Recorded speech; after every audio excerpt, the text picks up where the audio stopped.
Baik, Assalamualaikum warahmatullahi wabarakatuh. Waalaikumsalam warahmatullahi wabarakatuh. Yang terhormat Bapak Ibu anggota komunitas SGIE Serikat Guru Islam Edukatif yang pada malam hari ini menyelenggarakan webinar budaya positif dengan narasumber seperti muslikah dari SDN Simbar gitu. Kecamatan Pasar Klaten. Beliau sebagai guru penggerak pada malam ini akan membagikan pengetahuannya tentang budaya positif. Baik Bapak Ibu, sebelum lebih lanjut, mari kita berdoa menurut agama dan keyakinannya. Berdoa, silakan. Bismillahirrahmanirrahim. Amin ya rabbal alamin. Baik Bapak Ibu sekalian, konco lawuh, Pak Ahmad Marzuki, ini teman saya di dua sampai lali ya. Dari 2007 pisah 10 tahun lebih kita ketemu awet no Pak Marzuki.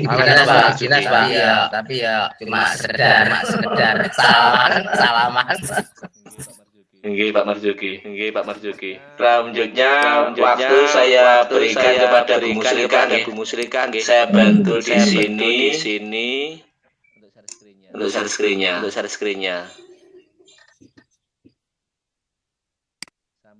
Sampun kelihatan, Dereng. Korbannya.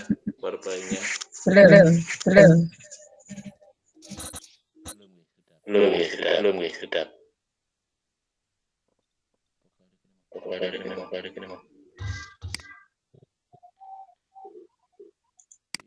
Windows.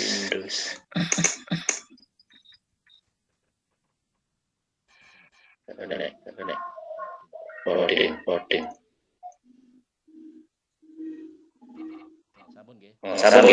Sabun nggih. Monggo Bu Musrika khususnya saya serahkan. Terima kasih Pak. Terima kasih. Assalamualaikum warahmatullahi wabarakatuh. Alhamdulillah, terima kasih kepada Bapak guru semua yang hebat, yang mana saya dalam mengikuti CDB yang izinkan saya memberikan pemaparan khususnya pada modul 2.1 budaya positif. Namun alangkah lebih bahagianya lagi kalau pada kesempatan di malam hari ini saya ucapkan Bapak Ibu semuanya, semoga selalu dalam keadaan sehat walafiat. Selanjutnya Bapak. Sedap. Alhamdulillah, tadi tanpa terasa Bapak Marzuki dipertemukan kembali oleh Bapak Agustri, dengan jadi selamat ya Pak, jadi bertemu dengan teman baru kembali, Terima kasih. Oke Bapak Ibu, mohon maaf izinkan saya untuk menerangkan atau memaparkan tentang elaborasi pemahaman modul 1.4 tentang budaya positif. Namun terlebih dahulu sebelum saya melanjutkan, apakah suara saya bisa terdengar di sana Bapak dengan jelas? Alhamdulillah. Kalau selanjutnya kita saya ulang kembali. Ya, jadi saya ulang kembali tentang budaya positif. Di sini mungkin Bapak Ibu semuanya sudah tahu, ada yang belum tahu. Nama saya adalah Siti Musliha. Pendidikan saya dari STAIN Kediri, saya lulus tahun 2024.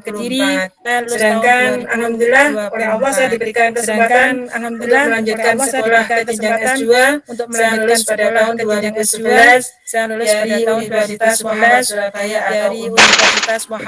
Pengalaman kerja mulai dari tahun 2004 sampai 2017 saya mengajar di SDN Bogem, tahun 2017 sampai 2020 saya mengajar di SDN Sumba, dan tahun 2021 sampai saat ini alhamdulillah saya berada di Kecamatan Prosokaten.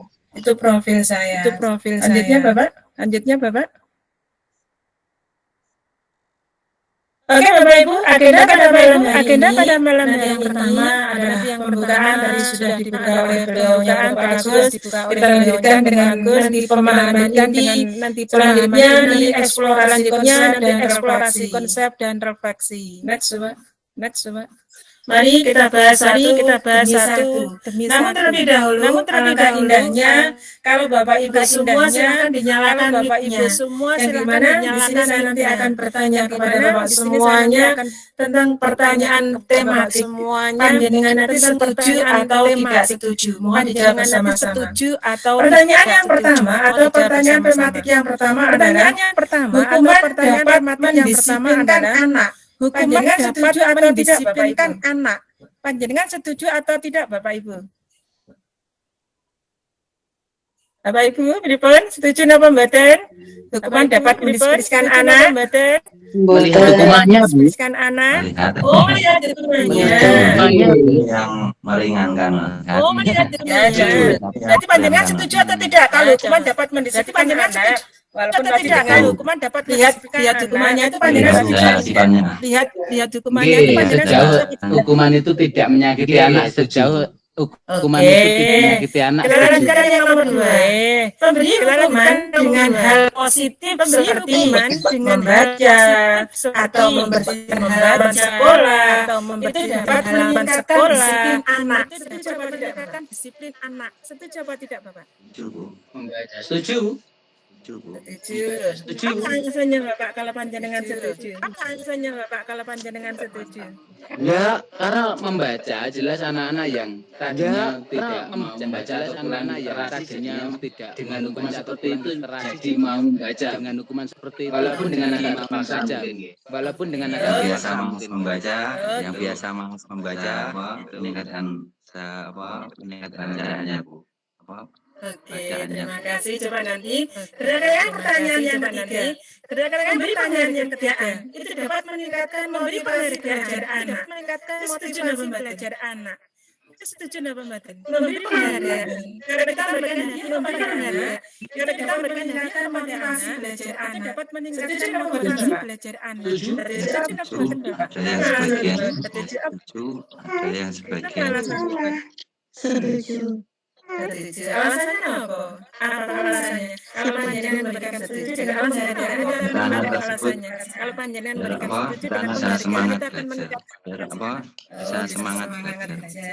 Yang berikan itu pertama hadiahnya itu bisa bermanfaat untuk digunakan waktu pembelajaran, bermanfaat untuk dengan diharapkannya anak-anak itu lebih meningkatkan lagi dengan diharapkannya anak-anak itu meningkatkan belajarnya. Bapak nanti kita bahas. Kalau Bapak tadi ada yang coba kita bahas. Kalau Bapak tadi ada yang hukuman itu kembali lagi kepada pertanyaan itu.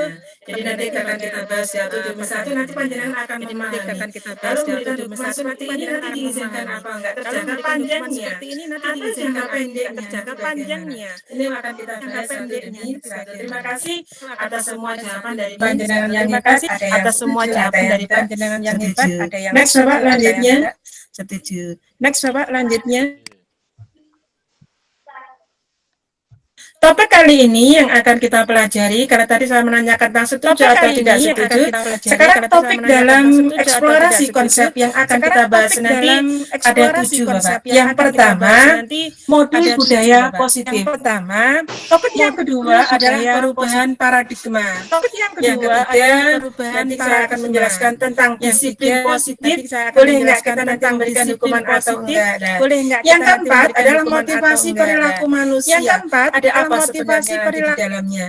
Yang kelima, kebutuhan dasar manusia dan yang kelima, kebutuhan dasar manusia dan restitusi. Yang ketujuh nanti yang akan kita pelajari adalah keyakinan kelas, dan yang kedelapan adalah segitiga restitusi. Jadi Bapak Ibu kita bahas satu demi satu, ada 8 nanti yang akan kita bahas. Ada 8 nanti yang akan kita bahas. Lanjutnya Bapak, next. Yang pertama kita akan bahas satu per satu, yaitu tentang budaya positif. Apa itu sebenarnya budaya positif? Apa itu sebenarnya budaya positif? Atau kita ambil contoh perbandingannya dengan hidup tumbuh-tumbuhan. Ambil contoh seorang petani dengan hakikat tumbuh-tumbuhan, kewajibannya dengan seorang pendidik. Dalam hakikatnya sama yang menanamkan seorang pendidik. Misalnya yang menanamkan dapat menuntun tumbuhnya padi, hanya dapat memperbaiki kondisi tanah, memelihara tanaman padi, kondisi tanah, memelihara air, membasmi ulat-ulat atau jamur-jamur yang mengganggu tanaman padi yang lainnya. Ini adalah padi dan yang lainnya. Adalah pendidikan keluarga. Jadi di sini Bapak keluarga. Dalam petani itu Bapak, tapi beda dalam petani itu namun pada hakikatnya sama. Namun pada mana mereka mempunyai fungsi sendiri-sendiri dan cara yang sendiri-sendiri dan cara yang sendiri. Kalau seorang petani, bagaimana mereka mengolah tanahnya, bagaimana mereka mengolah tanahnya, dan nanti bisa diberikan dan nanti tanaman yang baik, tanaman yang menghasilkan, namun bagi seorang guru, bagaimana kita mempersiapkan, bagaimana kita nanti mempersiapkan anak kepada kodratnya agar mereka menjadi yang lebih baik lagi, hingga mereka dapat mempunyai tujuan kebahagiaan di dunia maupun di akhirat. Terusnya Bapak next. Terusnya Bapak next.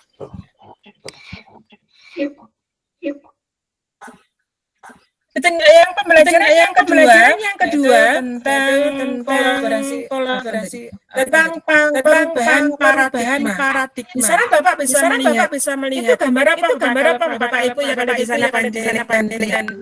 Itu gambar apa Bapak? Gambar seseorang atau tangan kita mengepal. Nggih. Ada kelompok A dan kelompok B, ada dan teman-teman Anda. Ini panjenengan dengan teman jenengan. Jadi ini perintahnya panjenengan disuruh untuk mensobek secara kertas kecil. Tuliskan benda atau sesuatu yang sangat berharga untuk Anda. Letakkan di salah satu tangan Anda dan genggam benda sesuatu tersebut dengan segala daya. Buatlah sebuah kepalan. Jadi Anda disuruh untuk membuat mensobek kertas, akhirnya panjenengan kepalan. Nanti apa yang akan terjadi? Terus yang B akan mencoba dengan sekuat tenaga, dengan berbagai cara untuk meminta. Kalau tadi yang satunya bagaimana mencoba terus menggenggam dengan erat, yang satunya lagi, yang B itu disuruh untuk mencoba dengan sekuat tenaga, bentuk berbagai cara untuk meminta Anda memberikan benda tersebut. Bisa dengan membujuk, mengancam, menghardik, merayu, menyuap, apa saja agar dapat membuka kepalan tangan Anda. Jadi, kalau tadi dengan pertanyaan itu, apakah yang akan terjadi? Apa Bapak yang kira-kira yang terjadi? Seandainya satunya mengepal, satunya merebut, piye yo amri aku isone. Apa Bapak yang terjadi? Monggo sinten yang bisa memberikan jawaban ini, perubahan paradigma apa? Kalau satunya menggenggam, satunya lagi ngerayah. Nah, kasaran itu dengan bahasa Indonesia itu ngerayah atau merebut dengan sekuat tenaga.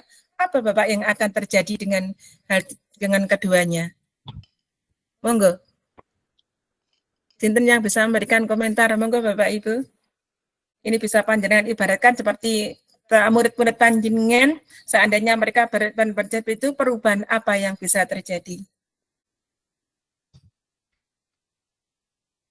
Monggo, sinten yang mau bisa menjawab hal tersebut? Pak Taufik, Pak Marzuki, Pak Janegdi, monggo.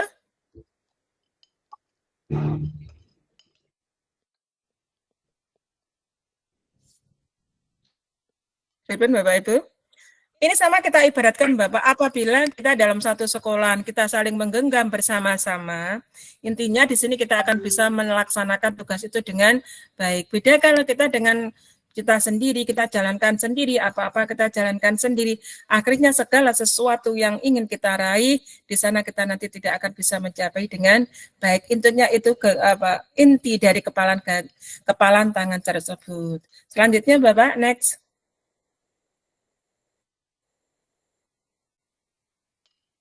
Perubahan paradigma, teori kontrol atau teori pilihan ilusi kontrol.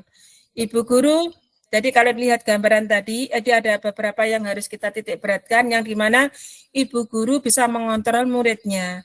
Selain itu, ibu guru bahwa kritik dan membuat orang merasa bersalah dapat menguatkan karakter. Yang selanjutnya, ilusi bahwa semua penguatan positif efektif dan ilusi bahwa orang dewasa memiliki hak untuk memaksa. Lanjutnya Bapak, ini akan kita terangkan satu demi satu. Apa itu sebenarnya ilusi kontrol mengontrol murid dan ini. Menurut Dr. William Gleiser dalam kontrol teori untuk meluruskan beberapa mikrosubnya tentang kontrol. Yang pertama tadi adalah ilusi guru mengontrol murid. Jadi pada dasarnya kita tidak dapat memaksa murid kita untuk berbuat sesuatu jikalau murid tersebut memilih untuk tidak melakukannya. Walaupun tampaknya kita sedang mengontrol perilaku murid tersebut, hal ini karena apa? Murid tersebut sedang mengizinkan dirinya dikontrol dan memiliki tujuan. Jadi ilustrasi bahwa semua penguatan positif dan efektif dan bermanfaat. Yang kedua adalah penguatan positif bujukan. Dalam bentuk-bentuk kontrol, yaitu segala usaha bagaimana kita mempengaruhi murid kita akan mengulangi suatu perilaku tertentu adalah suatu usaha untuk mengontrol murid tersebut dalam jangka waktu tertentu yang dimungkinkan murid tersebut akan menyadari dan mencoba untuk menolak bujukan kita. Ilustrasi bahwa orang dewasa memiliki hak untuk memaksa. Jadi kita itu ada yang memaksa, ada tidak. Ya. Mereka memiliki hak untuk memaksa. Yang dimana banyak orang dewasa yang percaya bahwa mereka memiliki tanggung jawab untuk membuat murid-murid berbuat hal-hal tertentu. Apapun yang dilakukan dapat diterima selama ada sebuah kemajuan. Pada saat itu pula orang dewasa akan menyadari bahwa perilaku memaksa tidak akan efektif untuk jangka waktu yang panjang. Next, Bapak, selanjutnya.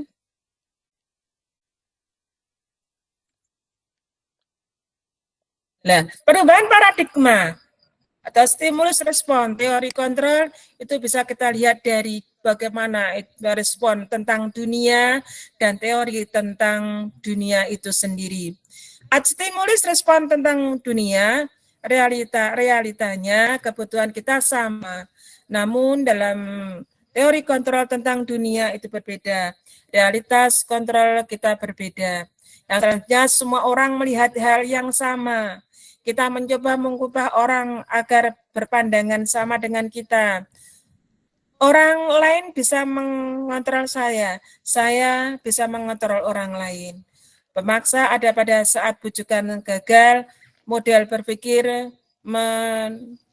menang atau kalah. Beda dengan teori kontrol dalam lembaga dunia, yang dimana realita dalam kebutuhan kita itu berbeda-beda. Jadi kebutuhan yang satu, kebutuhan orang yang satu dengan orang yang lain itu jelas berbeda. Kalau mereka sudah punya ini, yang satunya ingin ini, yang satu ingin ini. Yang kedua, setiap orang memiliki gambaran berbeda. Di antara saya dengan panjenengan jelas mempunyai gambaran yang berbeda tentang dunia. Oh, kalau anak saya nanti ingin saya jadikan ini, anak didik saya ingin saya jadikan ini. Itu tergantung lagi kepada panjenengan semuanya. Yang ketiga yaitu kita berusaha memahami pandangan orang lain tentang dunia. Kalau kita memberikan pandangan kepada orang lain tentang dunia, bagaimana nanti pandangan kita tentang dunia tersebut. Hanya ada yang bisa mengontrol diri Anda. Juga Anda tidak bisa mengontrol orang lain. Orang lain tidak bisa dikontrol Bapak Ibu. Namun kita hanya bisa melihat saja. Yang selanjutnya yaitu kolaborasi dan konsumsi menciptakan pilihan-pilihan batu. Terus model berpikir menang. Oh, saya ingin menang. Oh, kalau saya ingin gini, saya ingin. Jadi model pemikiran manusia antara tentang dunia atau stimulus itu jelas berbeda antara yang satu dengan yang. Kalau yang satunya ingin menang, yang satunya ingin kalah. Tentang teori tentang dunia, yang satunya ingin menang, dan menang. Next, Bapak, lanjutnya.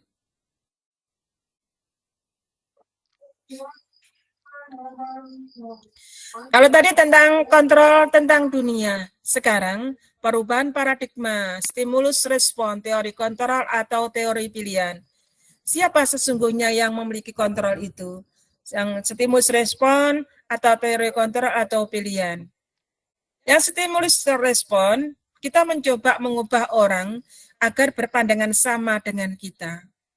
Dengan teori kontrol pilihannya, kita berusaha memahami pandangan orang tentang dunia. Kalau stimulus kontrol, perilaku buruk dilihat sebagai suatu kesalahan. Namun yang teori kontrol pilihan, semua perilaku itu memiliki tujuan. Kenapa mereka melakukan seperti itu? Pasti ada tujuannya. Namun beda dengan stimulus respon, mereka biasanya hanya satu, kalau kamu salah ya salah. Nah, beda lagi dengan teori kontrol pilihan. Juga orang lain bisa mengontrol saya, namun dalam pilihannya, orang lain itu tidak bisa mengontrol saya, hanya saya sendiri yang bisa mengontrol pada diri saya, itulah perbedaannya. Jadi, selain itu, pemaksa ada pada saat bujuk atau gagal. Namun, dalam kontrol pilihan, kolaborasi, dan konsensus itu menciptakan pilihan-pilihan yang baru. Juga dalam stimulus respon, itu model berpikir menang, kalah. Namun kalau teori kontrol mereka bisa memilih, mereka pasti memiliki saya ingin menang, dan menang. Jadi itu bedanya. Kalau stimulus respon itu mereka masih, saya menang atau kalah. Mereka masih berpikir.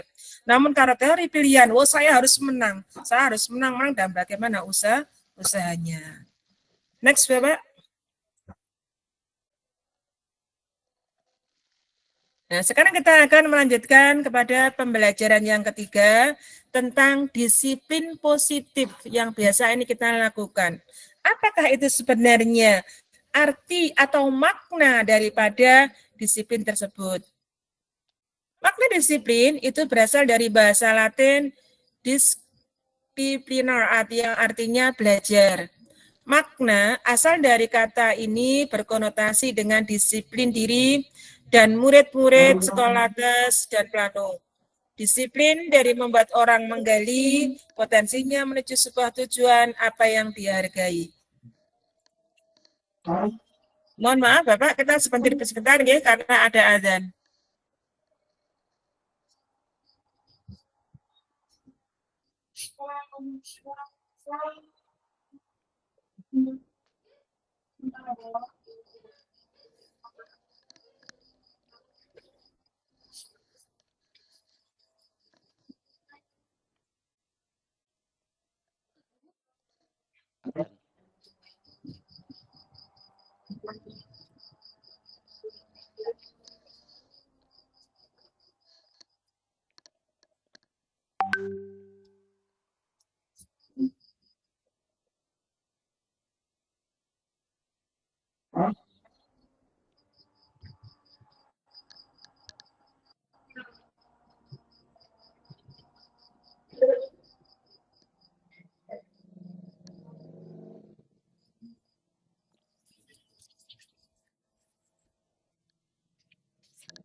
Cek gak kerunung ya ngomong nyocek cek mata nih.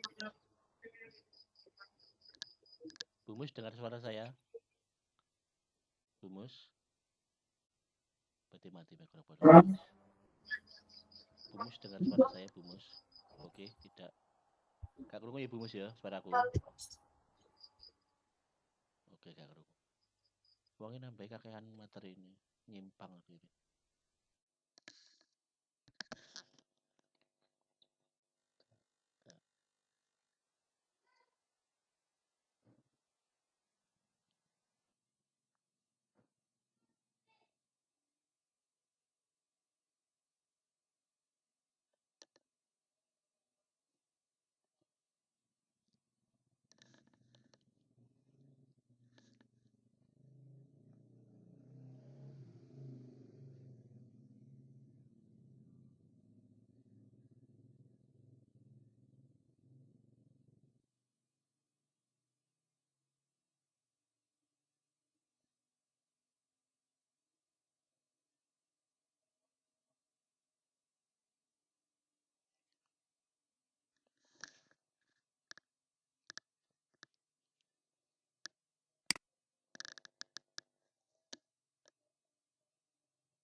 Alhamdulillah hadirnya sudah selesai Bapak Ibu. Kita lanjutkan kembali.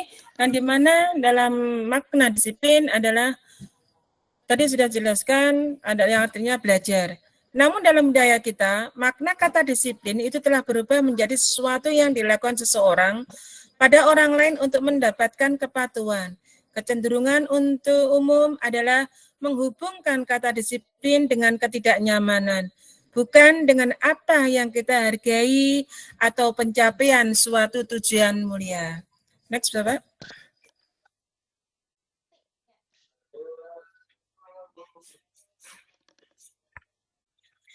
Nilai-nilai kebajikan universal itu ada beberapa, yang dimana yang pertama adalah setiap perilaku atau perbuatan memiliki suatu tujuan.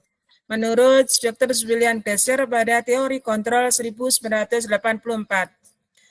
Dengan mengkaitkan nilai-nilai kebajikan yang diyakini seseorang, maka motivasi intrinsik akan terbangun sehingga menggerakkan motivasi dari dalam untuk dapat mencapai tujuan mulia yang diinginkan.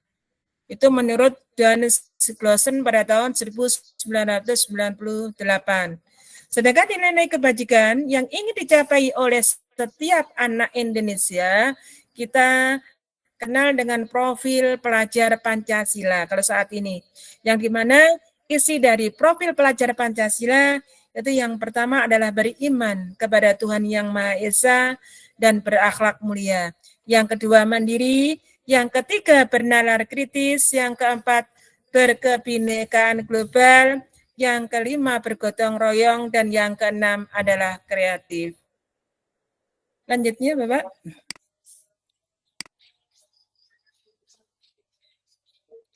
Alhamdulillah Bapak Ibu kita lanjutkan, yaitu pembelajaran yang keempat, yaitu tentang motivasi perilaku manusia. Next. Nah, inilah Bapak, teori motivasi perilaku manusia. Nah, manusia itu ingin apa? Kenapa harus adanya teori motivasi perilaku manusia? Yang dimana biasanya teori motivasi perilaku manusia itu yang pertama mereka ingin menghindari ketidaknyamanan atau hukuman. Yang dimana apa yang akan terjadi apabila saya tidak melakukannya. Itu yang termasuk dalam motivasi eksternal. Yang kedua, untuk mendapatkan imbalan dari orang lain atau institusi, contohnya apa yang akan saya dapatkan apabila saya melakukannya. Jadi apabila motivasi eksternal kedua-duanya ini sudah dicakup menjadi satu untuk menghindari ketidaknyamanan atau hukuman, teori tersebut untuk mendapatkan imbalan dari orang lain, akhirnya nanti akan terbentuk suatu tujuan disiplin positif yang dimana setelah mereka menghindari ketidaknyamanan, mereka menghindari dengan adanya imbalan dari orang lain, maka dalam istiqomahnya nanti mereka akan menghargai diri sendiri, menjadi insan sesuai dengan harapan kita. Jadi saya akan menjadi orang yang seperti apa bila saya melakukannya. Jadi kalau keduanya sudah mereka pahami, nanti dengan sendirinya mereka akan keluar. Oh, kalau nanti saya seperti ini, apa nanti akibatnya? Apa nanti yang harus saya lakukan untuk kedepannya? Hingga akhirnya nanti saya bisa mengharapkan sesuatu yang sesuai dengan keinginan hati saya. Next, Bapak.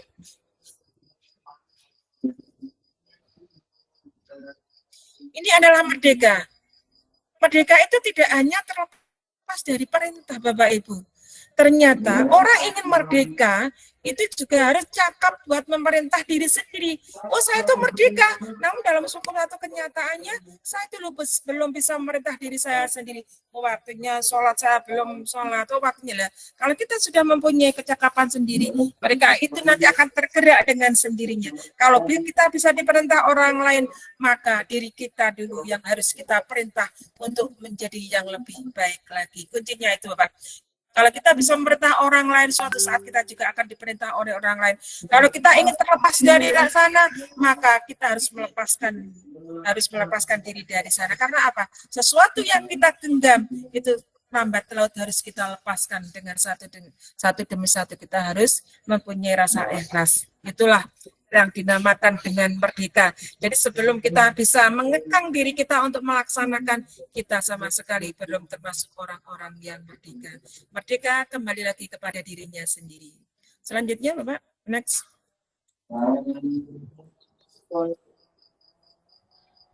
Alhamdulillah, ini adalah pembelajaran yang kelima. Kebutuhan dasar manusia dan dunia. Next. Kebutuhan dasar manusia itu ada 5, Bapak.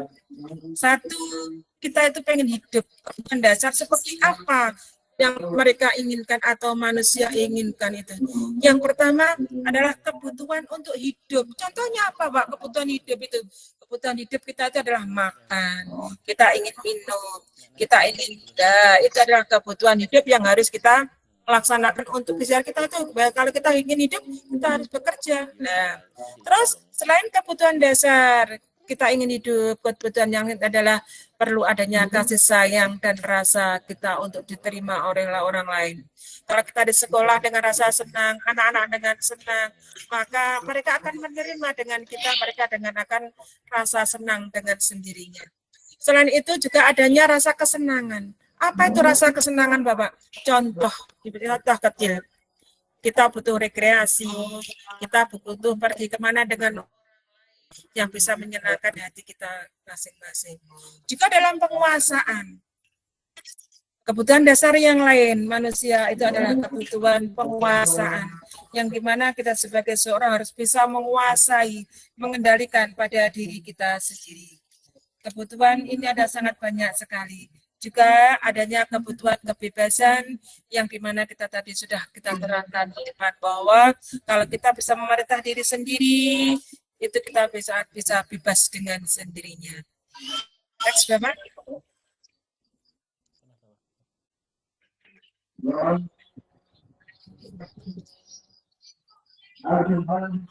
Lanjutnya.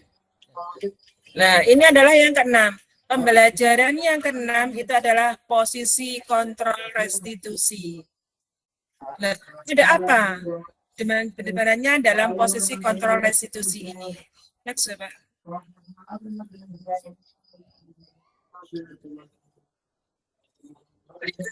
Posisi kontrol, 5 posisi kontrol diantaranya menghukum. Jika pembuat merasa bersalah, adanya teman, ada memantau, adanya manajer. Kita selama ini hanya sebagai guru itu hanya sebagai penghukum saja. Guru biasanya kita mengadik kepada anak didik kita, itu adalah penghukum yang biasanya kita lakukan. Juga kita membuat merasa bersalah, bagaimana contohnya? Kita terus berceramah, mengingatkan, dan sebagainya. Itu teman. Kita sebagai guru, jangan sampai kita itu hanya sebagai teman. Karena apa? Lambat laut, kalau kita nanti menjadi teman dengan anak didik kita, nanti suatu saat kita bahwa kita akan hilang. Kalau tadi dengan kita menghukum kepada anak kita setiap hari, oh kalau kamu ini, kamu harus melakukan ini. Kalau kamu nggak mengerjakan PR, kenapa kamu tadi nggak mengerjakan PR? Kamu harus saya hukum untuk 100 kali untuk menulisnya. Itu nanti akan anak-anak mempunyai rasa dendam kepada diri kita, Bapak. Mereka tidak akan senang dengan diri kita. Karena apa? Mereka terlambat kita hukum, mereka nggak menyapu kita hukum. Lah, mereka sering mendengar hukuman tersebut. Akhirnya itu nanti akan tertanam kepada anak didik kita. Mereka psikologisnya kurang baik. Itu nanti ke depannya akan seperti itu. Karena itu sangat mempengaruhi sekali dalam kegiatan anak, hingga anak nanti akan mempunyai rasa dendam kepada kita karena kita sering yang menghukum kepada anak. Beda lagi kalau kita dengan kita sebagai guru, kita bersahabat dengan mereka, kita jadikan sebagai teman, itu nanti kewibawaan kita nanti juga akan hilang, Bapak. Jadi kita nanti akan direndahkan oleh yang lainnya. Yang selanjutnya juga sebagai pemantau. Nah, ini yang paling agak mengenakkan kepada kita, Bapak, karena dengan pemantau atau manajer itu kita mencari amannya, kita menanyai kepada anak, kenapa kamu tadi melakukan seperti ini? Kenapa kamu melakukannya? Kalau kamu melakukannya, nanti bagaimana kamu mengulangi lagi apa enggak? Agar ini lebih pahamnya, Bapak Ibu, marilah kita lihat ya. Kita lihat bersama-sama video tentang posisi kontrol yang saya lakukan. Karena selama ini terus terang Bapak, kita hanya sebagai penghukum anak. Kalau mereka salah langsung kita katakan, "Wah, kamu gini, kamu harus gini." Nah, ternyata Bapak dalam posisi kontrol seperti, "Oh, kalau kamu gini, kamu harus membaca dengan ini." Oh, ternyata itu tidak boleh Bapak. Karena dalam jangka panjangnya, dengan kita menyuruh anak menyapu, dengan kita menyuruh anak, "Oh, kamu harus membaca." Itu untuk jangka panjangnya. Ternyata tidak baik untuk anak kita, Bapak. Karena tanpa nanti diperintah, mereka tidak jelas tidak akan mau membaca. Ya, itu intinya. Kalau tadi Panjenengan menjawab, oh, kalau diberi hukuman dengan membaca, mereka nanti akan seperti ini. Tidak, Bapak. Ternyata dalam jangka panjangnya. Kalau mereka terus memberikan, oh, kalau kamu gini, kamu tadi nggak mengerjakan ini, kamu saya suruh untuk membaca. Lah, akhirnya apa nanti anak-anak? Mereka akan mempunyai rasa dendam kepada kita hingga akhirnya mereka nanti kalau nggak diperintah lagi, ya nggak mau membaca. Nah, intinya ke depannya seperti itu. Oke, Pak Agus, biar nanti berarti Bapak Ibu itu guru jenuh, silahkan untuk Bapak Agus untuk ditayangkan video tentang posisi kontrol yang telah saya laksanakan di SDN Sindar. Monggo Bapak, kita sama-sama untuk menonton video ini. Salam bahagia Ibu dan Bapak guru hebat. Dalam penerapan disiplin positif restitusi, salah satu program yang dikembangkan kita menunggu dulu Bapak ya. 5 posisi kontrol. Ini yang restitusi atau 5 posisi kontrol? Kontrol dalam restitusi adalah proses perjalanan seorang pendidik agar berarti ada restitusi kontrol saja Bapak nggih?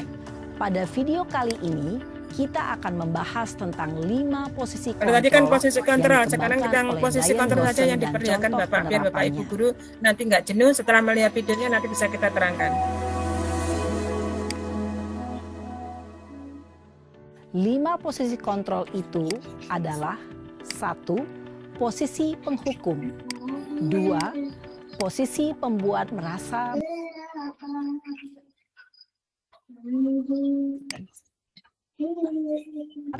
Posisi pemantau atau monitor, dan 5 posisi manajer. Untuk lebih memahami kelima posisi Udah kelihatan ya? Mari kita saksikan kasus Naren yang terlambat hadir 20 menit di sekolah dan melihat bagaimana kelima posisi kontrol dalam menghadapi masalah tersebut.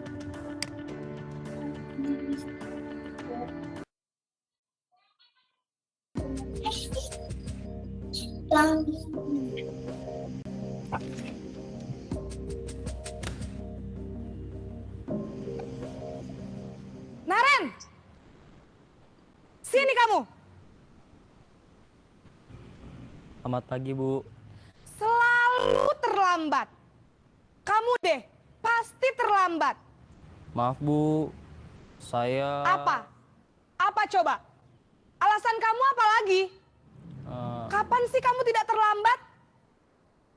Malas sekali ya kamu jadi anak. Saya... Dasar pemalas. Gak kapok-kapok sih kamu. Sudah berapa kali terlambat? Sana, kamu keliling lapangan basket 2 kali. Kenapa saya harus keliling lapangan basket, Bu?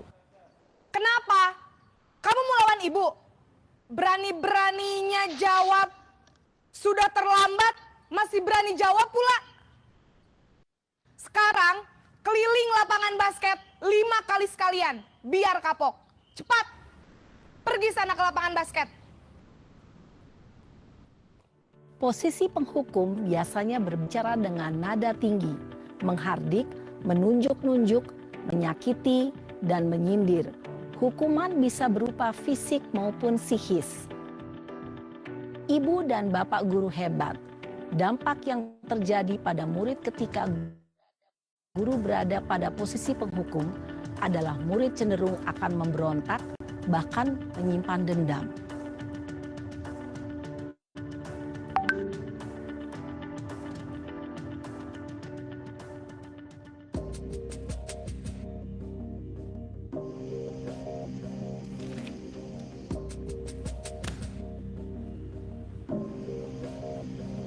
Naren!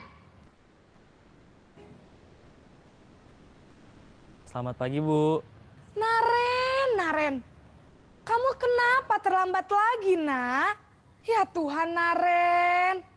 Kamu senang ya bikin ibu susah ya?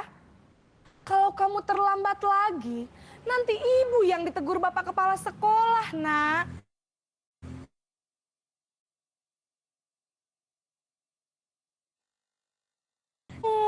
Duh, gimana ini? Maaf, Bu. Duh, Gusti Naren. Kamu suka ya kalau ibu ditegur bapak kepala sekolah? Terus, sekarang ibu harus tulis apa ini di buku absen? Ini kamu sudah sering terlambat loh. Ibu harus apa coba?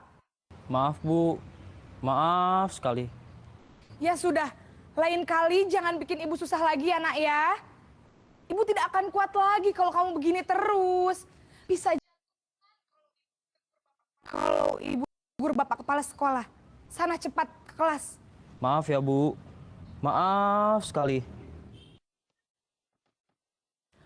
Posisi pembuat rasa bersalah berbicara dengan nada tenang, cenderung lembut. Namun kata-kata yang diutarakan membuat murid merasa menjadi orang yang gagal. Memandang buruk dirinya sendiri, merasa tidak berharga, dan tidak sanggup membahagiakan orang lain.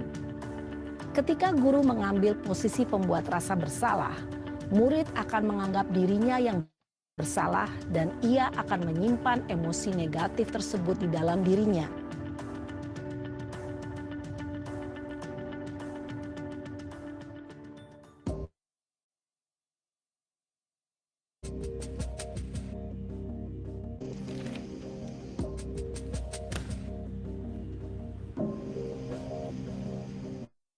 Naren!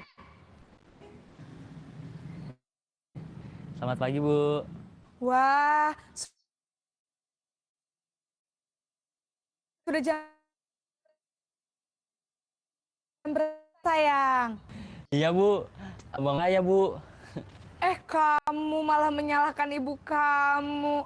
Kamu bukannya anak yang larinya paling kenceng. Kok terlambat sih? Iya, Bu. Saya memang terlambat bangun tadi. Jadi, biarpun saya lari kencang, tetap gak kekejar, Bu. Ya sudah sana. Nanti lain kali larinya lebih kenceng lagi ya. Biar gak terlambat lagi. Bikin seneng ibu. Demi ibu. Bisa kan? Bisa lah, Bu. Ya sudah sana masuk kelas. Ibu beresin urusan absen kamu. Kamu ini ada-ada saja. Dalam posisi teman, guru berbicara dengan nada suara ramah, akrab, cenderung bersenda gurau untuk menjaga suasana tetap santai. Merasa senang, aman, dan akrab dengan guru. Identitas yang tercipta adalah identitas sukses atau berhasil. Namun, perlu diingat, karena ini masih dorongan eksternal, maka ada faktor ketergantungan dari murid kepada orang. Di sini guru absennya, sehingga di lain waktu murid bisa berperilaku baik, namun hanya kepada orang-orang tertentu saja.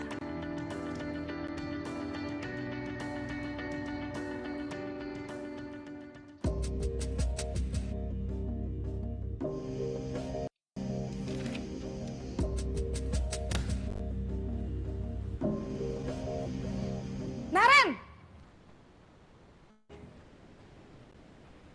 Selamat pagi, Bu. Naren, apa peraturan sekolah kita tentang jam berapa kita harus masuk sekolah, Nak? Kita harus di sekolah jam 7, Bu. Iya, betul. Sekarang sudah jam 7.20. Naren sudah tahu konsekuensinya jika terlambat hadir. Paham, Bu. Saya harus tinggal kelas pas jam istirahat selama 20 menit. Iya, benar. Konsekuensinya demikian. Jadi nanti jam 9.30 pas istirahat, kamu harus tinggal di kelas, kerjakan tugas tambahan untuk ketertinggalan kamu, ya? Baik, Bu. Posisi pemantau mengandalkan penghitungan atau data untuk mengontrol murid. Guru mengarahkan murid berdasarkan peraturan dan konsekuensi. Seorang pemantau menunjukkan bahasa tubuh dan ekspresi wajah yang datar dan cenderung formal.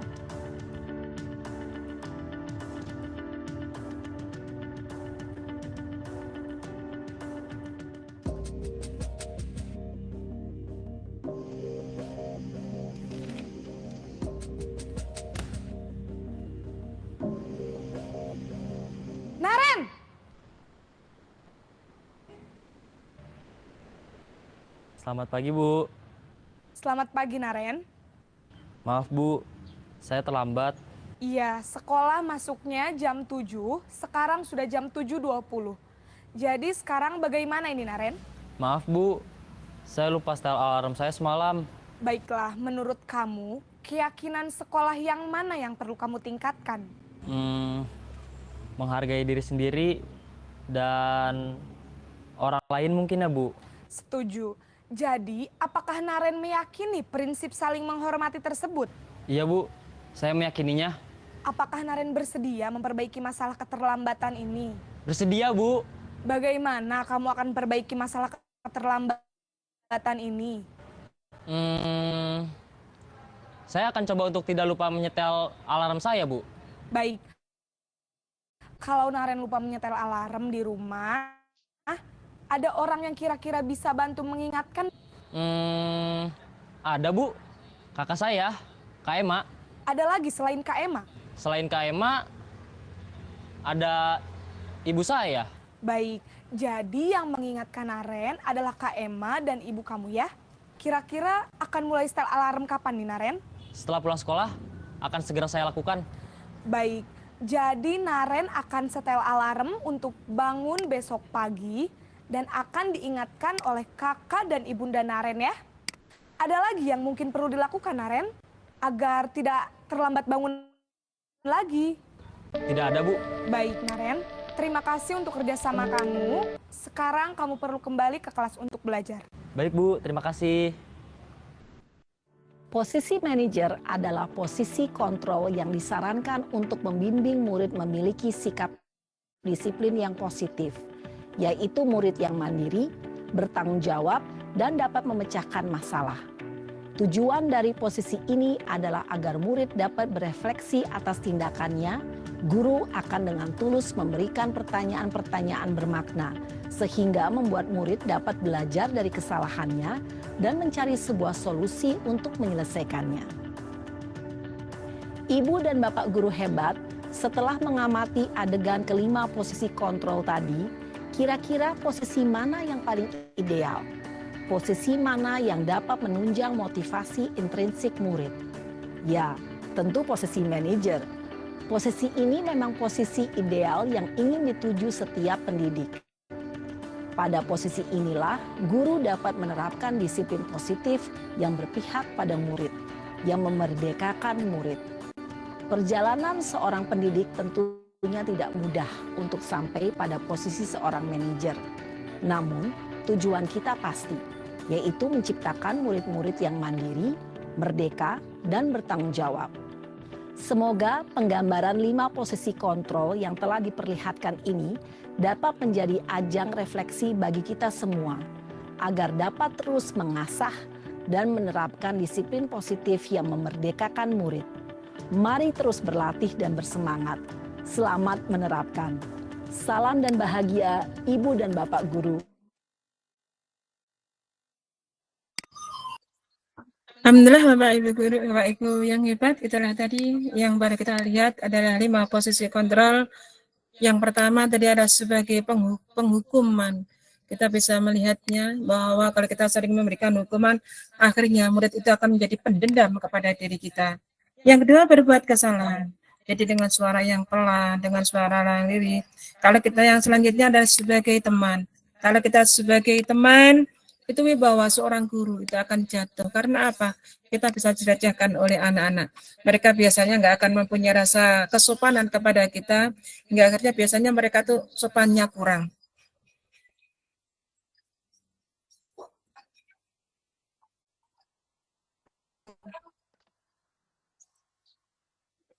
Dan selanjutnya adalah pemantau. Jadi kita itu lebih enak kalau kita itu menjadi seorang manajer. Jadi setelah mereka melakukan apa, mereka kita tanya kenapa mereka melakukan seperti itu, apa akibatnya, hingga akhirnya dari eksternal ke semuanya, posisi-posisi kontrol semuanya. Inilah yang kita harapkan bahwa anak itu bisa berubah dengan sendirinya dan mereka bisa mengetahui kalau mereka dia terlambat. Akhirnya mereka bisa menyadari keterlambatannya hingga mereka tidak akan mengulanginya kembali. Nah, itu tadi adalah 5 posisi kontrol yang harus kita perhatikan, mulai apa hukumannya dan lain sebagainya. Yang selanjutnya yaitu dihukum oleh penghargaan. Kalau tadi panjenengan saya tanya, seandainya anak dikasihkan penghargaan itu bagaimana? Setuju. Nanti apa? Nah, ini ternyata Bapak, apabila kita memberikan suatu hukuman atau suatu hukum dihukum oleh penghargaan, itu pengaruh jangka pendeknya dan jangka panjangnya. Penghargaan menghukum itu mengurangi ketepatan dan penghargaannya tidak efektif. Penghargaan itu merusak hubungan Bapak ternyata. Dengan kita sering memberikan kepada anak, ini Bapak, kalau kita sering memberikan anak, ini kamu kasih hadiah seperti ini. Hingga akhirnya apa? Kalau kamu mau anak-anak menjawab dengan benar, kamu saya kasih permen, kalian saya kasih uang lah. Itu ternyata dampaknya dalam jangka panjang. Mereka kalau nggak dikasih hadiah, itu mereka tidak akan mau untuk melaksanakan hal tersebut. Kalau mereka nggak mau pindah usaha, nanti kalau nggak gini, berarti saya juga nggak mendapatkan penghargaan. Nah, untuk apa? Nah, akhirnya dalam jangka panjangnya ternyata seperti itu. Next, Bapak, lanjutnya. Nah, ini Bapak. Coba Bapak Ibu kita jawab bersama-sama. Ini menurut panjenengan, kalau panjenengan tadi sudah melihat hukuman atau konsekuensi atau apa. Coba Bapak di sini bayangkan. Ini ada suatu pertanyaan, itu masuk hukuman atau konsekuensi yang telah tadi kita lihat bersama-sama. Monggo Bapak Ibu mic-nya dibuka nggih. Nah, kita satu demi satu. Pertanyaan yang pertama, coba nanti itu adalah hukuman atau konsekuensi menurut Bapak semuanya. Monggo Bapak Ibu mic-nya dibuka nggih. Nah, yang pertama, menyuruh murid mencatat, saya tidak akan terlambat lagi sebanyak 100 kali karena terlambat datang di sekolah. Itu termasuk hukuman atau konsekuensi? Konsekuensi. Konsekuensi. Nanti kita lihat jawabannya bersama-sama, nggih. Yang kedua, apa Bapak? Hukuman. Hukuman. Ada yang hukuman, ada yang konsekuensi. Oke, nanti kita lihat bersama-sama. Yang selanjutnya, pertanyaan yang kedua, menyuruh murid lari mengelilingi lapangan basket 2 kali karena terlambat hadir di sekolah. Hukuman apa konsekuensi? Hukuman. Hukuman. Hukuman, oke. Selanjutnya yang ketiga, meminta murid push up sebanyak 15 kali karena ke sekolah tidak memakai masker. Hukuman apa konsekuensi, Bapak? Hukuman. Konsekuensi. Ada yang konsekuensi, ada yang hukuman. Oke, selanjutnya yang keempat, meminta murid mengganti kertas tugas teman yang dicoret-coret. Konsekuensi. Konsekuensi. Napa Pak Rahman alasanipun dengan panjenengan menjawab konsekuensi? Jelas merusakkan punya teman ya, konsekuensinya harus mengganti. Oke, Pak, saya setuju. Oke. Selanjutnya, meminta murid membersihkan tumpahan air di meja karena tempat minumnya tersenggol. Konsekuensi, Bu. Oke. Dan yang pertanyaan selanjutnya, meminta murid tidak mengenakan sepatu seharian di sekolah karena sepatunya tidak berwarna hitam. Hukuman. Hukuman, Bu. Hukuman. Oke. Yang selanjutnya, menyuruh murid lari mengelilingi lapangan basket sebanyak 2 kali karena terlambat ikut pemanasan saat pelajaran PJOK. Hukuman apa konsekuensi? Hukuman. Konsekuensi. Konsekuensi ada yang sekarang kita lihat bersama-sama jawabannya. Betul apa tidak?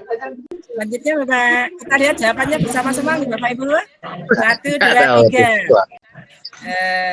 Tadi menyuruh murid itu adalah termasuk hukuman. Jadi betul. Hebat panjenengan, berarti sudah mulai memahami. Yang selanjutnya, menyuruh murid lari mengelilingi lapangan basket. Itu termasuk hukuman, Bapak. Nih, jadi panjenengan tadi juga betul. Meminta murid untuk push up itu juga hukuman. Kalau meminta murid mengganti kertas tugas teman-teman, itu konsekuensi. Betul jawabannya Pak Suroman. Meminta murid membersihkan tumpahan itu juga konsekuensi. Meminta murid tidak mengenakan sepatu itu hukuman. Yang terakhir, menyuruh murid lari mengelilingi lapangan basket sebanyak 2 kali. Lambat ikut pemanasan saat pembelajaran PJOK itu adalah konsekuensi. Itu adalah tingkat, berarti Bapak Ibu sudah mulai memahami apa itu hukuman dan apa itu konsekuensi. Next Bapak lanjutnya. Karena waktu sudah hampir habis ini. Next, Bapak. Perbedaan, belum, atasnya Bapak. Ini Bapak ternyata. Perbedaan hukuman dan konsekuensi, hukuman, kalau kita sering melakukan hukum, ternyata Bapak ya, sesuatu yang menyakitkan harus terjadi. Karena apa? Kita akan suruh, itu kan di dalam hati kita juga nggak enak ternyata. Gitu. Itu adalah perbedaan, nanti adalah hukuman dengan konsekuensi. Yang selanjutnya, hukuman ternyata bisa membuat anak-anak fisik maupun hati untuk jangka waktu yang lama dalam menyembuhkannya. Karena mereka dalam waktu yang lama, mereka nanti akan teringat. Sama dengan yang kita, dulu pada saat kita di sekolah SD, kita pernah dijejer karena nggak mengerjakan tugas. Atau lagi, kita pernah juga dijejer, terus kita nggak pakai apa. Nah, itu. Bagaimana Pak Taufik ingin bertanya? Monggo.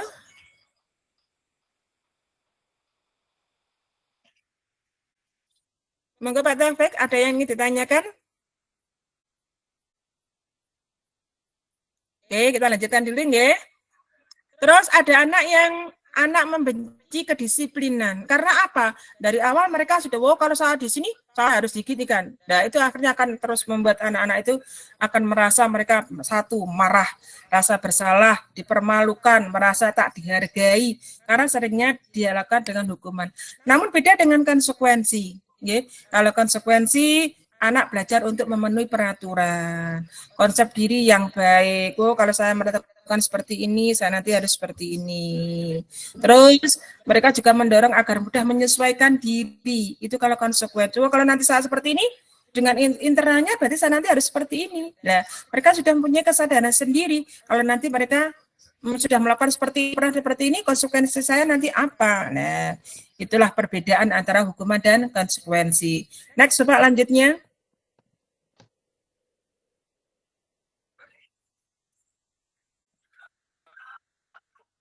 Sebelum next, Bapak lanjutnya lagi, Bapak.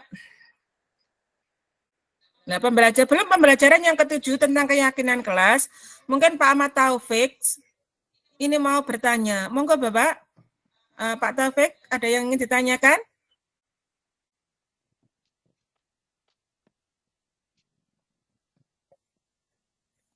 Tidak ada jawabannya dari Pak Taufik? Oke, Bapak Ibu, kita lanjutkan ya. Karena kurang masih 2 bab, nanti panjenengan pada saat terakhir saja ini pertanyaannya, ya. Karena masih kurang 2, nanti silakan Bapak Ibu untuk bertanya. Pembelajaran yang ke-7 tentang keyakinan kelas. Apa itu sebenarnya keyakinan kelas? Kita sudah mempelajari apa belum? Sebenarnya dalam keyakinan kelas ini, Bapak, kita sudah melakukan. Panjenengan pun sudah melakukan. Namun, tetap harus kita bahas satu demi satu. Monggo Bapak, next. Apa itu sebenarnya keyakinan kelas? Next. Keyakinan kelas, atasnya lagi Bapak. Keyakinan kelas, mengapa keyakinan kelas bukan peraturan saja? Kenapa keyakinan kelas itu perlu? Kok tidak hanya peraturan saja? Mengapa? Nah, mengapa ada peraturan harus menggunakan helm bila mengendarai kendaraan roda 2? Terus, mengapa ada peraturan 3M menggunakan masker, mencuci tangan, dan menjaga jarak 1-5 meter, 1,5 meter. Juga, mengapa harus datang tepat waktu pada saat mengikuti pelatihan? Nah, untuk mendukung motivasi intrinsik ini, kembali ke nilai-nilai atau keyakinan yang telah dibuat untuk menggerakkan seseorang dibandingkan mengikuti serangkaian peraturan-peraturan yang ada. Jadi kalau peraturan itu sudah diyakini, panjenengan semua harus sudah melaksanakan dengan baik. Snap, Bapak. Lanjutnya.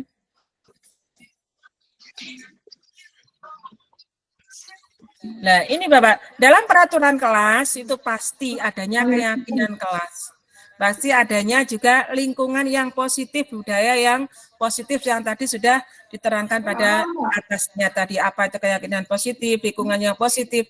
Dengan lingkungan yang positif, anak itu akan datang dengan sendirinya, mereka akan senang dan mereka akan belajar dengan nyaman. Next, Bapak.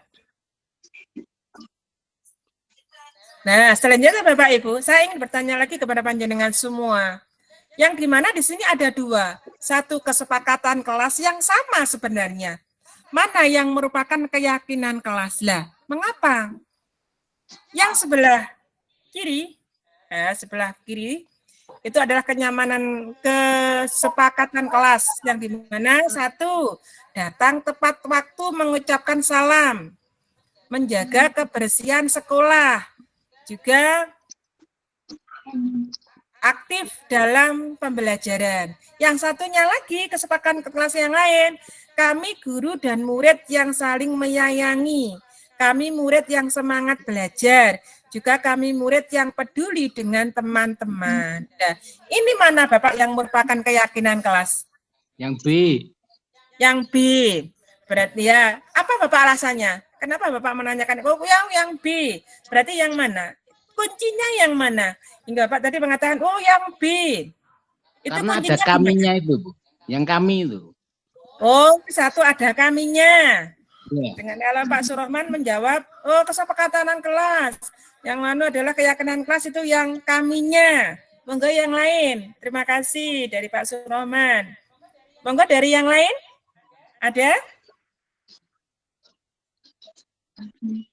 Pak Taufik? Monggo Pak Taufik. Yang mana Bapak yang merupakan keyakinan kelas?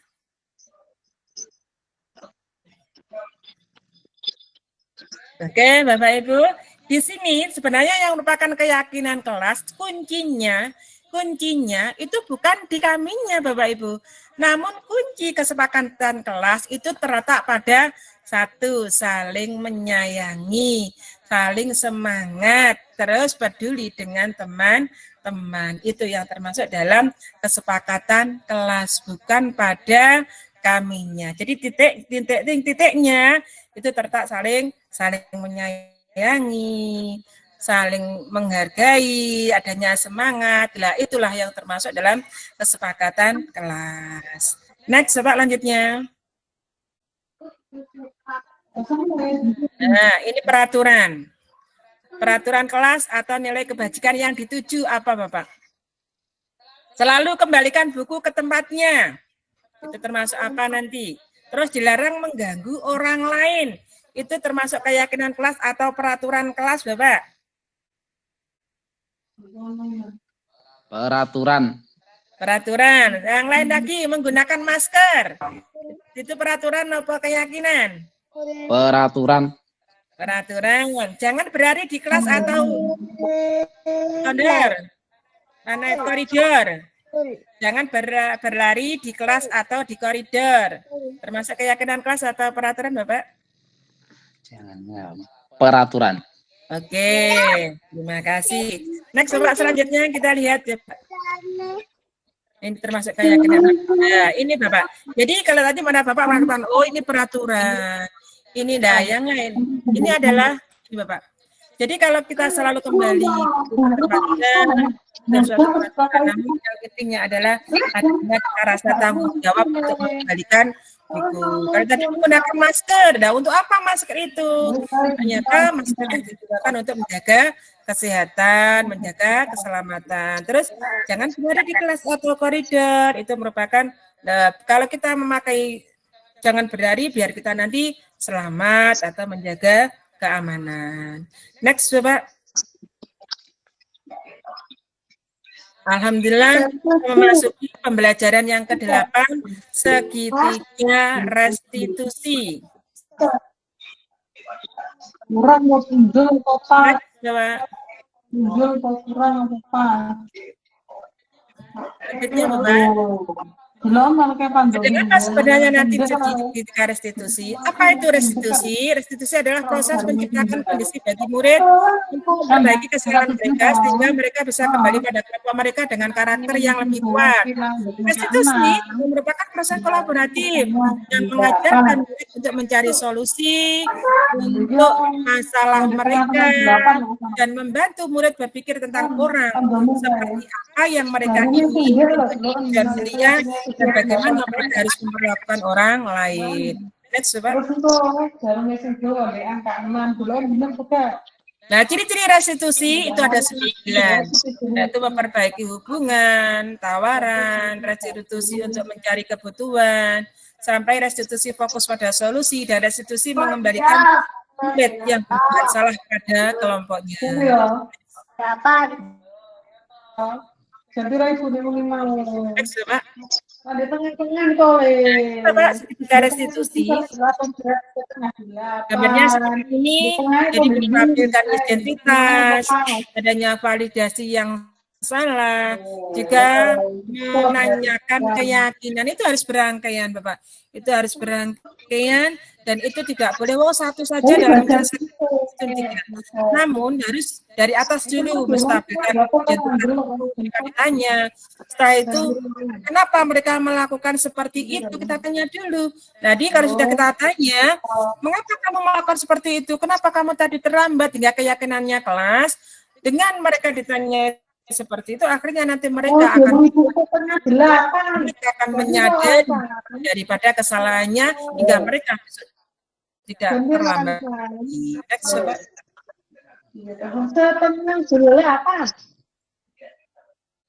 Nah, ini untuk membuat murid merasa gagal dalam menstabilkan identitas. Contohnya guru berkata, berbuat salah itu hal yang manusiawi, nak. Tidak ada manusia yang sempurna. Nah, Bapakku juga pernah membuat salah. Kita pasti menyelesaikan permasalahan itu. Jadi Bapak Ibu itu tidak tertarik untuk mencari tahu siapa yang benar, siapa yang salah. Bapak lebih tertarik untuk menyelesaikan masalah. Kalau kamu menyalahkan dirimu sendiri, terus-menerus apa yang bersikap baik pada dirimu sendiri. Nah, itu contoh dalam kita menstabilkan suatu masalah. Jadi kita tanya dulu. Kita tanya dengan lemah lembut. Jadi nggak seperti membentak-bentak seperti yang next selanjutnya Pak. Kalau validasi tindakan, contohnya untuk dalam suatu perkataan itu yang bagaimana? Nah, contoh validasi tindakan yang harus dilakukan. Kamu bisa saja melakukan hal yang lebih buruk, tapi kamu tidak melakukannya kan? Juga bisa, kamu pasti punya alasan mengapa kamu melakukannya. Terus juga apa yang penting bagi kamu? Apa kamu bisa melakukan dengan lebih baik besok? Nah, itu adalah contoh validasi tindakan yang salah. Selanjutnya next Bapak.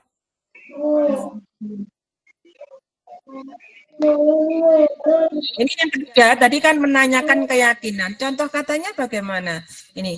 Apa nilai yang kita percaya jika di sekolah kita, nilai kebajikan atau keyakinan apa yang telah kita sepakat? Kalian kan tahu kelas yang seperti apa, kan semuanya sudah kita sepakati. Kamu ingin jadi anak yang seperti apa? Kamu nanti apa yang kamu rasakan ketika kamu melakukan itu? Kamu yang mau seperti apa besok kamu kalau terus melakukan seperti itu? Adalah menanyakan keyakinan kelas. Nah, Bapak. Nah, ini contoh kasus yang tadi sudah diputar. Nala sering terlambat masuk kelas karena tidur terlalu malam yang mengakibatkan pada teman-teman terganggu atas keterlambatannya Nala. Putra sering mengolok-olok gurunya pada Arya sehingga mengakibatkan teman-temannya marah atau terganggu. Ini contoh yang bisa kita selesaikan bersama-sama setelah tadi kita melihat contoh restitusi atau contoh daripada restitusi yang tadi atau kontraposisi yang bisa kita lakukan mulai dari identifikasi masalah, terus adanya validasi tindakan, juga dilanjutkan dengan keyakinan kelas yang dimana mereka mau bisa merubahnya sendiri. Next, Bapak.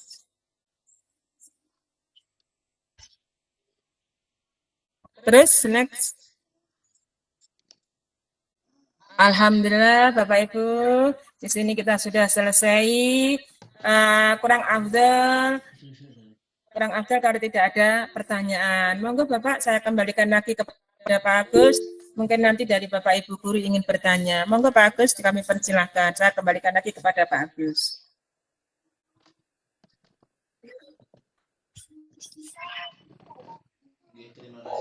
Oke, terima kasih.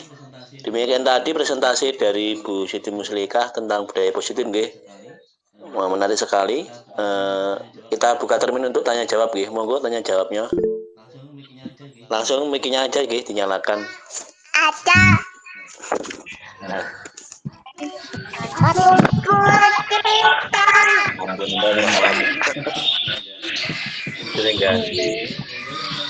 Monggo yang tanya. Saya. Dari Bu Zeni, Bapak. Nggih, monggo Bu langsung mawon. Apa dari penjelasan Bu Dewi tadi kan lebih banyak jawaban pertama. Jadi saya ingin tanya pengertian dari budaya positif itu sendiri apa, terus kemudian mengapa kita harus membangun budaya positif itu sendiri. Terima kasih. Monggo bisa langsung dijawab, Bu Muslikah, monggo. Ya, alhamdulillah pertanyaan yang luar biasa dari Bu Zeni, yang dimana tadi Bu Zeni telah mempertanyakan apa itu yang dimaksud dengan budaya positif. Budaya positif itu adalah sebuah nilai kebajikan yang menjadikan keyakinan dan akhirnya menjadi karakter atau ciri khas dari sebuah komunitas atau lembaga. Jadi positif itu adalah merupakan perwujudan nilai keyakinan yang universal yang diterapkan dalam sekolah. Lah, apa itu nilai-nilai universal? Nilai universal tadi yang sudah kita jelaskan dalam gambaran tadi bahwa adanya kita membutuhkan kehidupan atau kita butuh hidup, juga adanya rasa kasih sayang, juga adanya kekuasaan dan penguasaan, juga adanya kebebasan dan kesenangan. Itu adalah positif. Jadi merupakan perwujudan dari nilai-nilai keyakinan universal yang diterapkan dalam sekolah. Yang dinilai adanya kasih sayang seperti itu tadi. Nah, selanjutnya tadi yang ditanyakan adalah mengapa budaya positif itu perlu dibangun? Jelas, Bapak. Kalaupun budaya positif itu tidak kita bangun, nanti anak akan ketadaran kemana-mana. Karena apa? Tujuan daripada membangun karakter anak, semuanya itu adalah penting. Karena apa? Itu membentuk karakter anak. Kalau anak tidak kita arahkan, mereka akan sakarpe dewi, kasarnya seperti itu. Oh, datang terlambat. Karena apa? Di sana nggak ada aturannya. Namun dengan membentuk karakter kepada anak, kita pun dari dulu memberikan contoh yang baik. Kalau kita, anak itu nggak boleh terlambat, ya kita jangan terlambat. Karena apa? Kita membentuk karakter anak biar mereka itu berbudaya positif. Kalau kita hanya anak-anak kamu ternyata terlambat, usah diri kita aja terlambat, kita tidak bisa memberikan teladan yang baik. Akhirnya apa? Kita tidak bisa akan membentuk karakter anak tersebut. Itu mungkin Bu Zeni yang bisa saya jelaskan mengenai apa sebenarnya arti dari budaya positif itu dan kenapa budaya positif itu harus dibangun. Bagaimana? Monggo.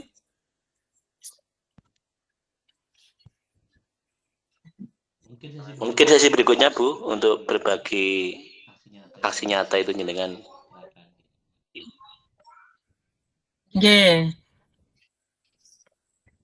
Berarti dilanjutkan yang ini, Bapak, sebelum adanya suatu pertanyaan lagi.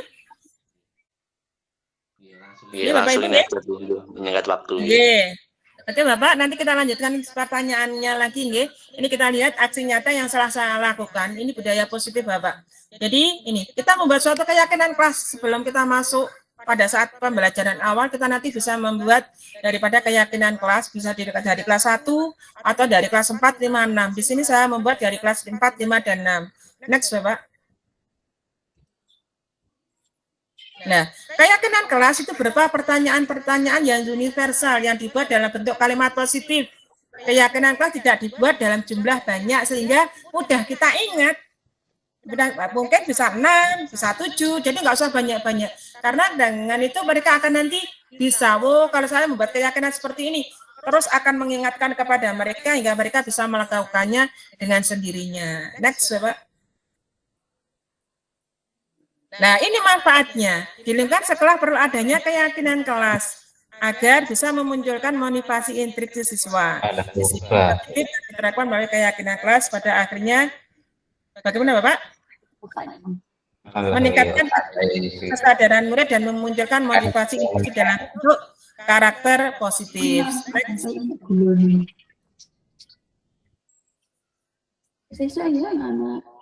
Terus Bapak, lanjutnya naik lagi. Iya, kalau dicek. Nah, ini contoh. Pada tahapan ini, pertama kita menuliskan harapan. Ayo anak-anak, silahkan tulis harapan kalian. Terus nanti apa yang harus kalian patuhi dalam siswa dalam di kelas kalian. Itu contohnya. Terus Bapak, next. Jadi mereka kita kakak kertas, terus nanti mereka menuliskan ke depan dan mereka tempelkan. Terus setelah itu kita mengelompokkan, oh apa kemauan dari anak-anak itu, peraturan apa, terus lagi setelah peraturan apa, kita kelompokkan. Dari sini kita kelompokkan masing-masing. Next, Bapak. Nah, setelah itu keyakinan kelas tadi kita tulis, Bapak. Kita tulis di papan tulis. Itu bisa apa kita bagikan di sana, kita kelompok-kelompokkan ya. Jadi pada tahapan ini kita membuat rumusan keyakinan kelas setelah melakukan klarifikasi dari Urian dan siswa mengenai aturan di dalam kelas tersebut. Next, Bapak.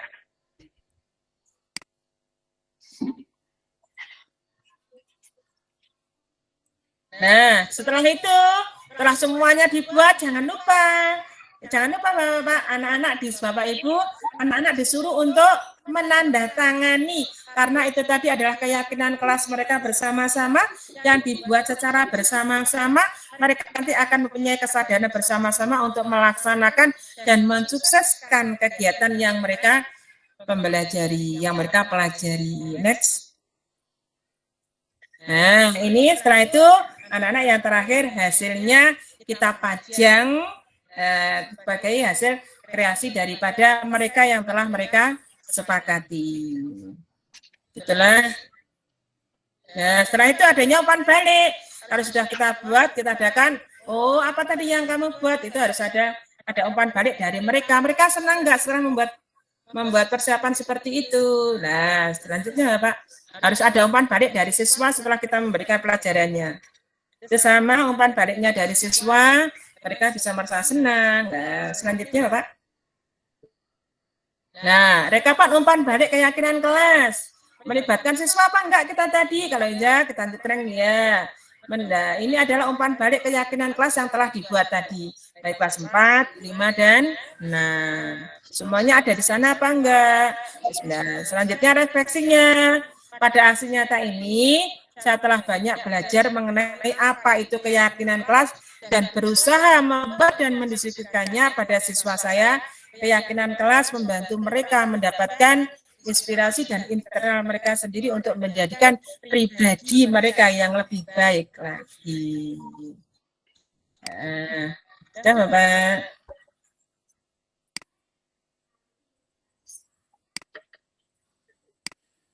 Saya kembalikan lagi kepada Pak Agus. Monggo dari Bapak Ibu.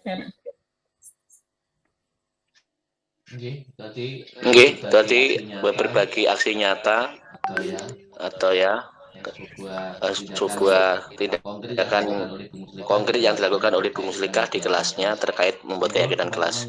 Monggo teman-teman yang ingin bertanya lebih lanjut.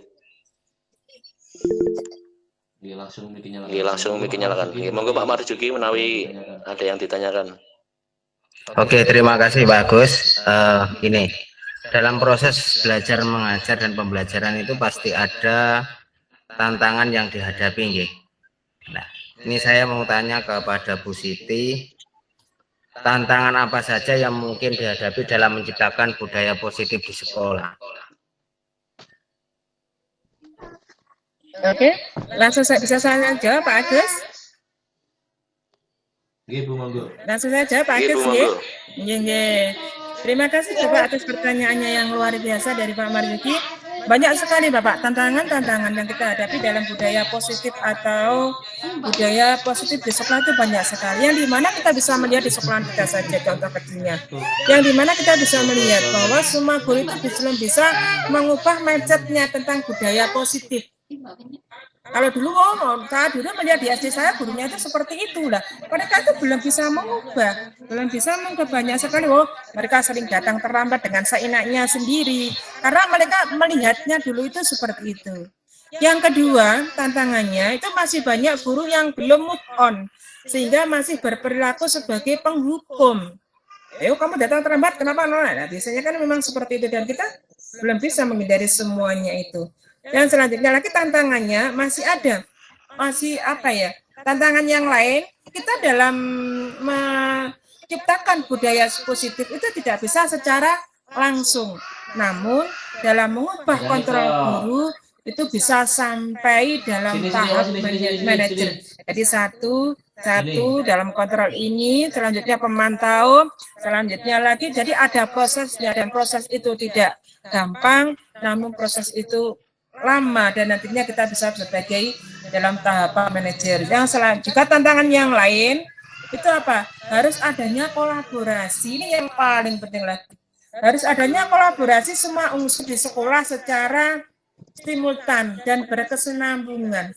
Jadi enggak ini toh enggak, namun adanya harus berkesinambungan antara kepala sekolah, antara guru yang satu, antara penjaga, semuanya harus berkesinambungan. Kalau mereka menjalankan satu-satu tetap itu nanti tidak bisa. Jadi pada intinya tantangan ini adalah banyak sekali. Kalau mereka satu nggak bisa bersatu, jelas ini nanti tidak akan bisa dalam hal ini. Itu Bapak yang bisa saya jawab Bapak. Terima kasih Bu. Nggih. Monggo Bapak Ibu yang lain.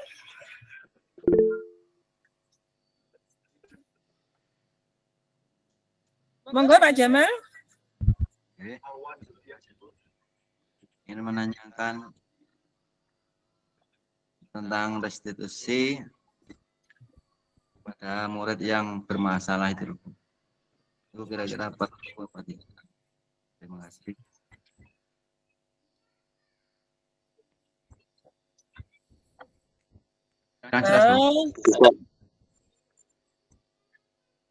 Terima kasih Pak Jamal. Jelas pertanyaannya gitu. Pak Jamal, pertanyaannya kurang keras. Dalam kurikulum Merdeka, apabila menemukan murid yang bermasalah, perlukah menerapkan restitusi? Oke, terima kasih Pak Jamal. Pertanyaan yang luar biasa tadi sudah kita terangkan bahwa perlukah kita menerapkan restitusi? Jelas perlu Bapak. Kenapa saya mengatakan perlu? Karena dengan menerapkan restitusi, maka akan membantu dan mendorong peserta didik secara internal itu menjadi memiliki tujuan yang disiplin sehingga mereka bisa memulihkan dirinya setelah mereka berbuat salah. Karena apa? Melalui restitusi itu kita bisa. Intinya gini, dengan kita menggunakan restitusi itu kita bisa membantu murid menjadi memiliki suatu tujuan. Juga mereka bisa berdisiplin positif serta memulihkan dirinya setelah mereka itu berbuat salah. Kalau mereka berbuat salah, dalam penekanannya di sini bukan pada bagaimana berperilaku untuk menyenangkan orang lain atau menghindari ketidaknyamanan. Namun tujuan dengan adanya restitusi itu adalah menjadi orang yang menghargai nilai-nilai kebajikan yang mereka percayai, sehingga restitusi ini bisa membantu mereka untuk mereka jujur pada dirinya sendiri dan mengevaluasi dampak daripada kesalahan yang mereka lakukan. Tadi kan ada 3. Setelah mereka tidak mengidentifikasi dulu, kenapa kamu salah, setelah itu tingkatan yang lanjutnya adalah tindakan kelas. Kalau kamu seperti itu, apakah kamu dari yang terakhir keyakinan kelas. Jadi kita penting sekali dalam menanyakan keyakinan kelas. Kenapa kamu harus terlambat? Kenapa kamu terlambat? Jadi alasannya, terus kalau kamu sudah terlambat, kesepakatan apa yang telah kalian sepakati di kelas, dan nanti kamu akan melakukan lagi apa enggak? Jadi konsekuensinya apa. Jadi kita katakan seperti itu.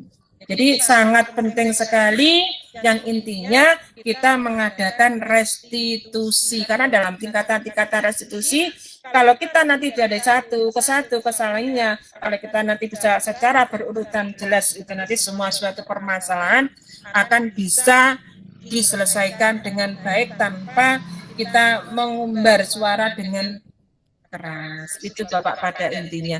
Karena pada tujuannya kita ingin murid kita itu menjadi yang lebih baik lagi.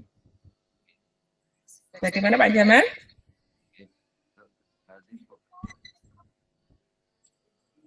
Yeah. Monggo Bapak Ibu, masih ada lagi apa mboten yang ingin bertanya? Kami persilahkan. Ibu, saya mencoba untuk bertanya. Yeah. Monggo Bu Zula. Dari Pak Yusuf dulu, monggo Pak Yusuf. Oh, Pak Yusuf dulu. Nggih, terima kasih monggo. Terima kasih kesempatannya. Ini Bu, saya mau bertanya bagaimana cara membangun dan memotivasi anak dalam menghadapi tantangan untuk mengubah mindset mereka agar menjadi lebih positif, jadi ke arah yang lebih positif. Oke, langsung ya Bapak Agus mau jawab ya. Alhamdulillah, terima kasih dari Bapak Agung. Suatu pertanyaan yang luar biasa, yang sangat menginspirasi, yang dimana adalah pertanyaan tadi saya ulang, cara membangun dan memotivasi anak dalam menghadapi tantangan mengubah mindset anak menjadi ke arah yang positif. Itu dengan bagaimana caranya? Yaitu dengan cara kita menciptakan suasana lingkungan sekolah yang menyenangkan.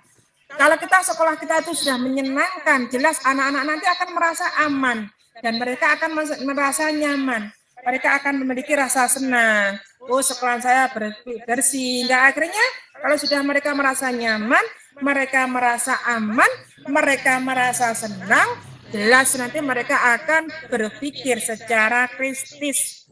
Yang dimana dengan mereka berpikir secara kritis, jelas mereka nanti akan menemukan suatu gagasan yang baru dan membiasakan berperilaku sopan santun. Dengan begitu mereka akan termotivasi mereka untuk memiliki siswa ke arah yang positif. Ya, contohnya dalam membangun bagaimana agar mereka itu menjadi kreatif atau positif. Nah, ini seperti anak-anak kita. Yang pertama, seperti anak kita sendiri saja. Contoh yang paling nyata. Itu anak kita harus kita beri support ya, si kecil untuk mencoba hal-hal yang baru. Kalau mereka jatuh, kita biarkan. Biasanya, oh jatuh, gini, jangan. Namun biarkan mereka mencarikan sesuatu. Mereka menemukan dengan sendirinya. Yang kedua, ini adalah bisa anak kita ajari dengan cara berpikir. Contoh, mereka menggunakan kancing baju. Oh, bagaimana? Jangan kita, gini langsung enggak. Namun bagaimana mereka bisa memakai sendiri, mereka bisa memakai kancing baju dengan mereka sendiri. Jadi biarkan mereka menemukan caranya mereka dengan sendirinya. Bisa juga kita memberikan dorongan anak untuk banyak bertanya. Biasanya kan gini, oh kalau gurunya sudah seperti ini, ya nggak bisa diganti. Nah, itu adalah bagaimana? Loh kenapa? Jadi kita harus tanya lagi loh. Kenapa nak kok harus seperti itu? Oh dari gurunya loh. Gurunya siapa? Jadi kita bagaimana merangsang anak kita, anak didik kita agar mereka itu bisa mengubah mindsetnya menjadi ke arah yang positif. Loh kalau kamu seperti itu baik apa enggak? Jadi terus kita adakan suatu pertanyaan kepada anak-anak kita. Juga anak-anak kita pelajari. Oh kalau kamu di sini itu salah enggak apa-apa anak-anak. Jangan kalau salah, awakmu salah. Kalau sudah seperti ini, salah ya enggak bisa. Tidak. Namun kita sebagai mengubah mindset anak-anak. Oh, kalau kita memang anak-anak ya, kita pernah membuat salah, jadi manusia itu tidak ada yang sempurna. Mungkin bisa itu Bapak. Selain itu juga kita menjelaskan manfaat atau kegagalan. Oh, kalau kamu seperti ini manfaatnya ini. Kita jelaskan, kalau kamu nanti seperti ini, kegagalan itu luar yang biasa karena itu merupakan suatu proses yang untuk kita mencapai suatu keyakinan yang penuh. Kita ingin mencapai suatu keberhasilan, pasti adanya suatu proses. Itu Bapak Agung yang bisa saya berikan jawabannya. Ya, kasih. Monggo Bapak Ibu, masih ada lagi yang ingin ditanyakan? Sepertinya sudah cukup Bunda. Waktunya sudah lebih. Nggih. Bisa kita tutup. Bisa kita tutup untuk sesi webinar ini nggih. Nggih. Bapak, mungkin sebelum acara ini kita tutup, saya mengucapkan banyak-banyak terima kasih kepada Bapak Ibu semua yang telah meluangkan waktunya di acara ini. Pada acara ini nanti sebelum ditutup oleh Bapak Agus, acara ini kita tutup dengan bacaan wal asri, juga bacaan tahiyatul doa akhir majelis. Maka Bapak Ibu, Bismillahirrahmanirrahim. Wal asri innal insana lafi khusrin illa alladziina aamanu wa 'amilus sholihati wa tawassaw bil haqqi wa tawassaw bis sabr. Subhanaka Allahumma wa bihamdika astaghfiruka wa atubu ilaik. Kita ucapkan dari saya selamat terima kasih yang sebesar-besarnya. Saya akhiri, nanti akan ditutup oleh beliaunya Bapak Agus. Saya akhiri. Terima kasih. Assalamualaikum warahmatullahi wabarakatuh. Waalaikumsalam warahmatullahi wabarakatuh. Waalaikumsalam warahmatullahi wabarakatuh. Terima kasih Bunda Siti Muslikah selaku narasumber pada kegiatan webinar Serikat Guru Islam Edukatif yang bersekretariat di Kecamatan Musel Klaten ya. Nanti insya Allah menjadi komunitas belajar khususnya bagi guru pendidikan agama Islam di SD maupun SMP maupun SMA yang juga tidak menutup kemungkinan diikuti oleh guru mata pelajaran lain. Terima kasih Bunda untuk mengisi sesi perdana kita pada kegiatan malam hari ini. Dari saya, kurang lebihnya mohon maaf. Saya kiri. Wassalamualaikum warahmatullahi wabarakatuh. Waalaikumsalam. Waalaikumsalam warahmatullahi wabarakatuh. Terima kasih Bapak Ibu. Sama-sama Bu.